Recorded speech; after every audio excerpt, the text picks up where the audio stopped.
Hey guys, this is Calvin with Improver. In this video, we're going to talk about managing up for continuous improvement. In conversations with many continuous improvement professionals, the leading cause of failure of CI initiatives is lack of leadership support. But there's a catch-22. Leaders are people too, and they also need to be managed. CI leaders are often brought into the middle of the organization, and managing up is just as important as managing down and across. The same things you would do for your peers and those below you in the org chart, you also need to do for your leaders. You may just approach it in a slightly different way.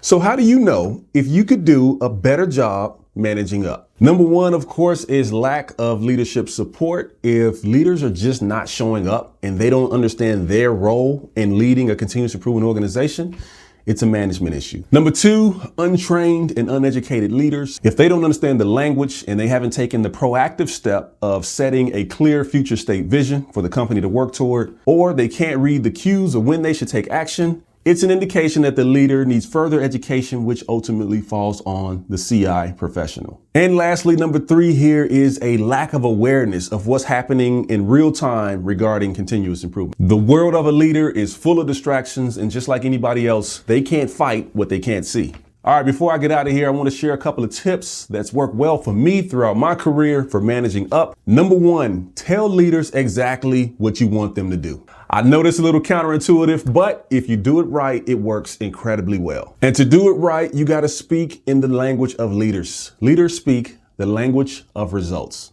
I would not encourage you to approach a leader just barking orders, right? What you should do is actually do the legwork, come up with the idea, run a trial, get some early success, and then present the business case in terms of results to the leader and say, hey, look what we did. Look at the results we got. I think if we scale this to a larger area of the business, we can produce even better results. In order to do this, here's what I need your help with. If you present your case in that way and show the leader that you're actually doing something that supports their best interest, that helps them deliver on what they're being held accountable for, you're a lot more likely to get the support you need. Second one here, demonstrate, educate, and practice. Help leaders to understand the way and build the habits needed to lead a CI organization more effectively. As much as we like to believe that we're making rational decisions based on facts and data and truth, 9 times out of 10, we're really just falling back on our habits. So if you can provide a safe space for the leader to learn and build the habits necessary to lead more effectively, then you can start to see a behavior shift on their part that makes your life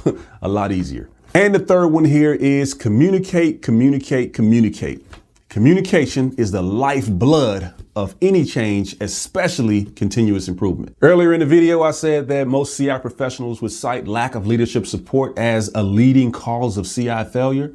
But if you continue to root cause down that track, you'll find that a lack of communication is where the real problem lies. So here's a tip. Use tools like Improver, for example, to provide a real-time stream of information so the leaders are more aware and prepared to act when needed. Here's the thing, most tools, including a lot of information technology tools, are built for better firefighting.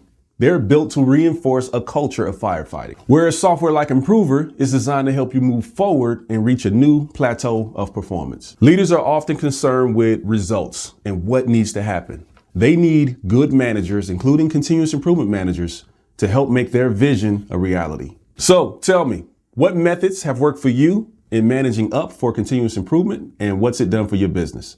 I look forward to engaging with you further on this topic. Let's get better every day. Thank you.